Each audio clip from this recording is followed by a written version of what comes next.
தீபம் விளக்கேற்றும் எண்ணெய், ஒரு தெய்வீக அனுபவம். அன்புள்ள சிம்ம ராசி அன்பர்களே வணக்கம். சிம்ம ராசி அன்பர்களுக்கு சூரிய பேச்சு பலன்களை நாம் காணலாம். சூரிய பகவான் அதாவது ஆகஸ்ட் 18ஆம் தேதி அவர் கடக ராசியிலிருந்து சிம்ம ராசி ஜென்ம ராசிக்குள் வருகிறார். ராசிநாதன் சூரிய பகவான் சிம்ம ராசிக்குள் வருவதால் தங்களுக்கு ஆத்ம பலம் பெருகுகிறது. சூரியன் தான் பிதா காரகன், ஆத்ம காரகன் என்று சொல்லுவோம். ஆக சிம்ம ராசி அன்பர்களுக்கு தற்சமயம் சூரியன் சாதகம்.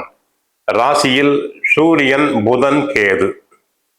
சூரியனும் புதனும் அன்றைய தினம் வருகிறார், இணைகிறார். புத ஆதித்ய யோகம் உண்டாகும்.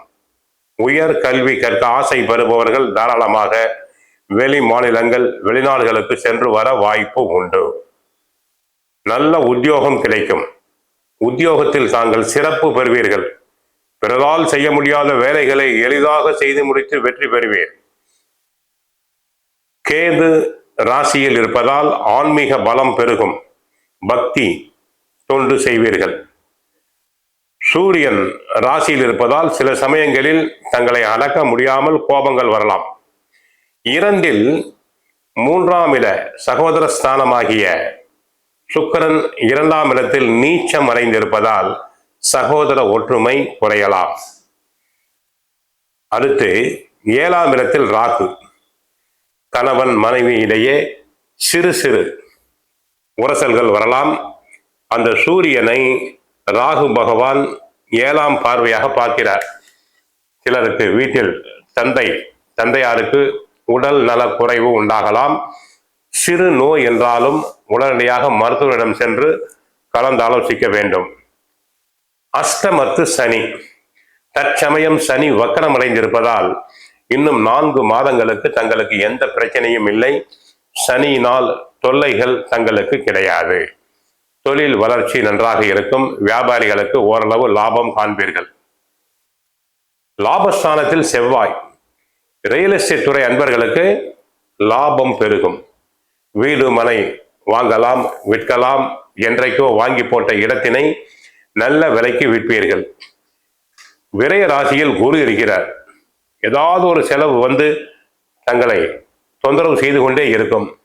சுப செலவுகளாக இருக்கலாம், பிள்ளைகளுக்கு திருமண விஷயமாக இருக்கலாம், படிப்பு சம்பந்தமாக இருக்கலாம்.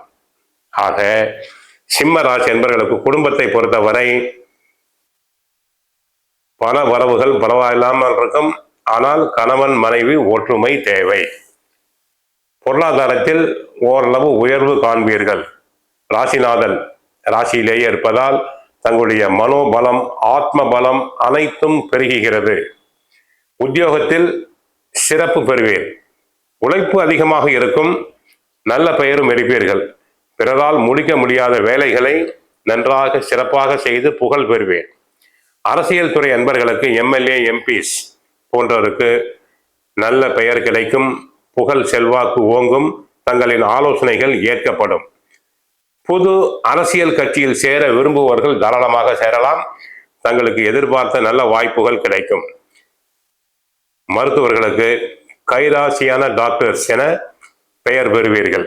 மற்றபடி ராசிநாதன் ஒருவேளை தங்களுடைய பிறப்பு ஜாதகத்தில் நீச்சம் அடைந்திருந்தால் மட்டும் சூரியனுக்கு ஒரு பரிகாரம் செய்து கொள்ளுங்கள். கோவிலுக்கு சென்றால் கிருஷ்ண பரமாத்மாவை வழிபடுங்கள். வீட்டில் தினமும் சுந்தரகாண்டம், பகவத்கீதை பாராயணம் செய்யுங்கள். வாழ்க வளமுடன், மங்களம் உண்டாகட்டும். ஹரே கிருஷ்ணா, ஹரே கிருஷ்ணா, ஹரே கிருஷ்ணா.